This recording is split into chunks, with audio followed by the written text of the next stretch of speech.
Chapter 8. Yasmina Knows Stark Terror. Yasmina had time for but one scream when she felt herself enveloped in that crimson whirl and torn from her protector with appalling force. She screamed once, and then she had no breath to scream. She was blinded, deafened, rendered mute, and eventually senseless by the terrific rushing of the air about her. There was a dazed consciousness of dizzy height and numbing speed, a confused impression of natural sensations gone mad, and then vertigo and oblivion. A vestige of these sensations clung to her as she recovered consciousness, so she cried out and clutched wildly as though to stay a headlong and involuntary flight. Her fingers closed on soft fabric, and a relieving sense of stability pervaded her. She took cognizance of her surroundings. She was lying on a dais covered with black velvet. This dais stood in a great dim room whose walls were hung with dusky tapestries across which crawled dragons reproduced with repellent realism. Floating shadows merely hinted at the lofty ceiling, and gloom that lent itself to illusion lurked in the corners. There seemed to be neither windows nor doors in the walls, or else they were concealed by the knitted tapestries. Where the dim light came from, Yasmina could not determine. The great room was a realm of mysteries or shadows and shadowy shapes in which she could not have sworn to observe movement, yet which invaded her mind with a dim and formless terror. But her gaze fixed itself on a tangible object. On another, smaller dais of jet a few feet away, a man sat cross-legged, gazing contemplatively at her. His long black velvet robe, embroidered with gold thread, fell loosely about him, masking his figure. His hands were folded in his sleeves. There was a velvet cap upon his head. His face was calm, placid, not unhandsome. His eyes lambent and slightly oblique. He did not move a muscle as he sat regarding her, nor did his expression alter when he saw she was conscious. Yasmina felt fear crawl like a trickle of ice water down her supple spine. She lifted herself on her elbows and stared apprehensively at the stranger. "Who are you?" she demanded. Her voice sounded brittle and inadequate. "I am the Master of Yimsha." The tone was rich and resonant like the mellow tones of a temple bell. "Why did you bring me here?" she demanded. Were you not seeking me?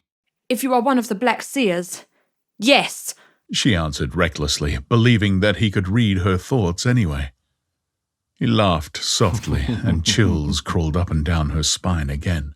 You would turn the wild children of the hills against the Seers of Yimsha. He smiled. I have read it in your mind, princess. Your weak human mind, filled with petty dreams of hate and revenge. "You slew my brother." A rising tide of anger was vying with her fear. Her hands were clenched, her lithe body rigid. "Why did you persecute him? He never harmed you. The priests say the seers are above meddling in human affairs. Why did you destroy the king of Vendhya?" How can an ordinary human understand the motives of a seer? Returned the master calmly. My acolytes in the temple of Turan, who are the priests behind the priests of Turin, urged me to bestir myself in behalf of Yezdigerd.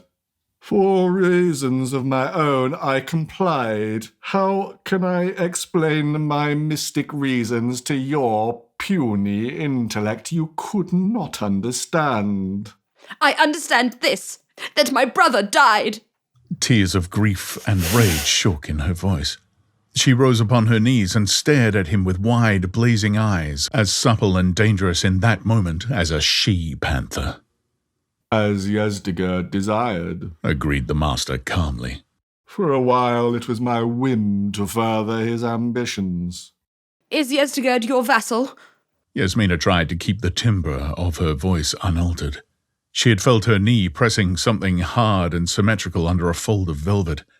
Subtly, she shifted her position, moving her hand under the fold. Is the dog that licks up the offal in the temple yard the vassal of the god? Ha! returned the master. He did not seem to notice the actions she sought to dissemble. Concealed by the velvet, her fingers closed on what she knew was the golden hilt of a dagger. She bent her head to hide the light of triumph in her eyes. I am weary of Yezdigerd, said the master. I have turned to other amusements. With a fierce cry, Yasmina sprang like a jungle cat, stabbing murderously. Then she stumbled and slid to the floor, where she cowered, staring up at the man on the dais. He had not moved. His cryptic smile was unchanged. Tremblingly, she lifted her hand and stared at it with dilated eyes. There was no dagger in her fingers. They grasped a stalk of golden lotus, the crushed blossoms dropping on the bruised stem. She dropped it as if it had been a viper and scrambled away from the proximity of her tormentor.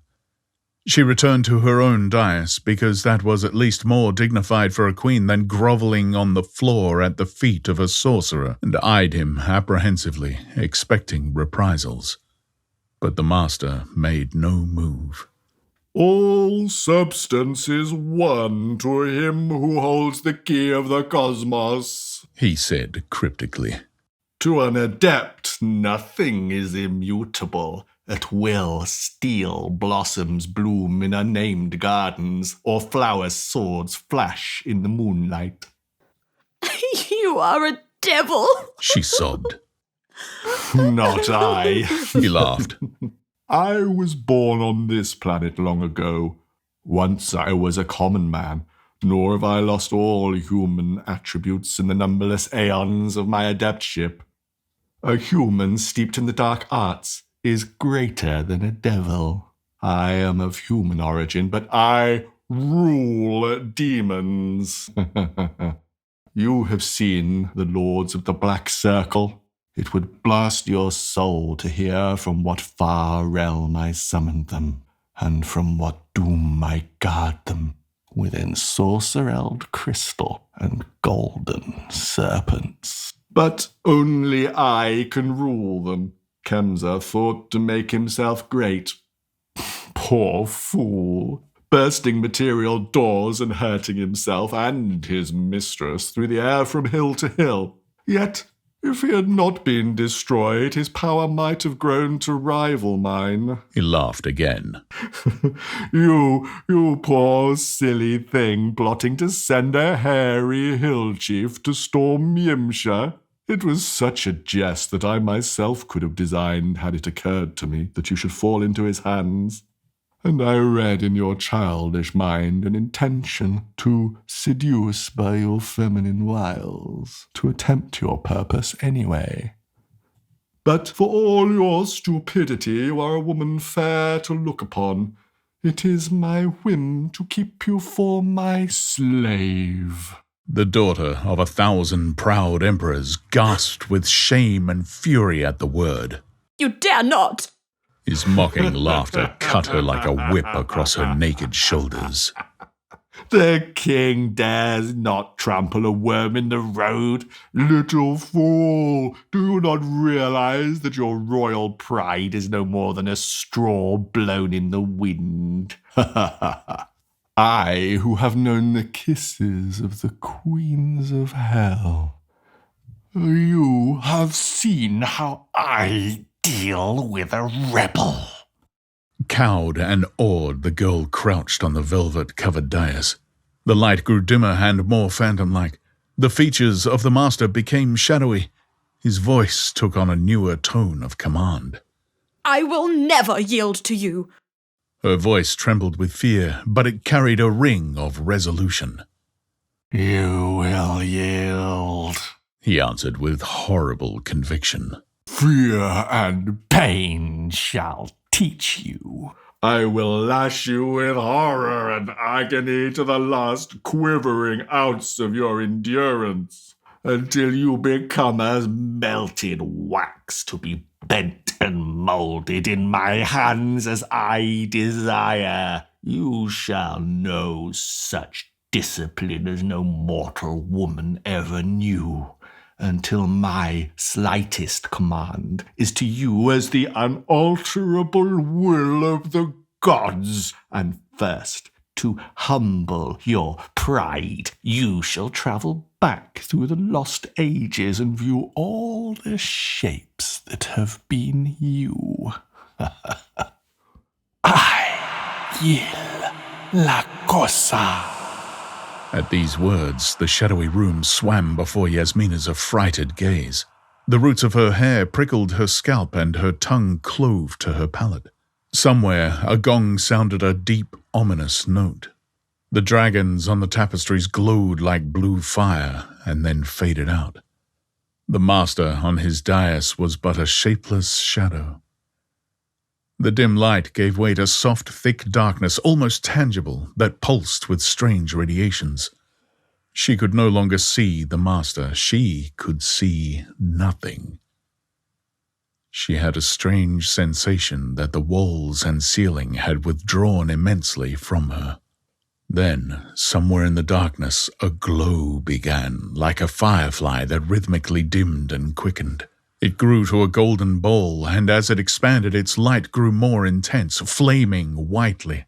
It burst suddenly, showering the darkness with white sparks that did not illumine the shadows, but like an impression left in the gloom, a faint luminance remained, and revealed a slender, dusky shaft shooting up from the shadowy floor. Under the girl's dilated gaze, it spread, took shape. Stems and broad leaves appeared, and great black, poisonous blossoms that towered above her as she cringed against the velvet. A subtle perfume pervaded the atmosphere. It was the dread figure of the black lotus that had grown up as she watched, as it grows in the haunted, forbidden jungles of Kitai. The broad leaves were murderous with evil life. The blossoms bent towards her like sentient things, nodding, serpent-like on pliant stems. Etched against soft, impenetrable darkness, it loomed over her, gigantic, blackly visible in some mad way. Her brain reeled with the drugging scent, and she sought to crawl from the dais. Then she clung to it as it seemed to be pitching at an impossible slant. She cried out with terror and clung to the velvet, but she felt her fingers ruthlessly torn away. There was a sensation of all sanity and stability crumbling and vanishing. She was a quivering atom of sentiency, driven through a black, roaring, icy void by a thundering wind that threatened to extinguish her feeble flicker of animate life like a candle blown out in a storm. Then there came a period of blind impulse and movement when the atom that she was mingled and merged with myriad other atoms of spawning life in the yeasty morass of existence, molded by formative forces until she emerged again a conscious individual, whirling down an endless spiral of lives. In the midst of terror, she relived all her former existences, recognized and was again all the bodies that had carried her ego throughout the changing ages. She bruised her feet again over the long, weary road of life that stretched out behind her into the immemorial past. Back beyond the dimmest dawns of time, she crouched, shuddering in primordial jungles, hunted by slavering beasts of prey. Skin-clad, she waded thigh-deep in rice swamps, battling with squawking waterfowl for their precious grains. She labored with the oxen to drag the pointed stick through the stubborn soil, and she crouched endlessly over looms in peasant huts. She saw walled cities burst into flame and fled screaming before the slayers. She reeled naked and bleeding over burning sands, dragging at the slaver's stirrups, and she knew the grip of hot, fierce hands on her writhing flesh, the shame and agony of brutal lust. She screamed under the bite of the lash and moaned on the rack. Mad with terror, she fought against the hands that forced her head inexorably down on the bloody block. She knew the agonies of childbirth and the bitterness of love betrayed. She suffered all the woes and wrongs and brutalities that man has inflicted on woman throughout the eons, and she endured all the spite and malice of women for woman. And, like the flick of a fiery whip throughout, was the consciousness she retained of her Devi ship. She was all the women she had ever been, yet in her knowing she was Yasmina. This consciousness was not lost in the throes of reincarnation. At the same time, she was a naked slave wench grovelling under the whip and the proud Devi of Vendhya. And she suffered not only as the slave girl suffered, but as Yasmina, to whose pride the whip was like a white-hot brand.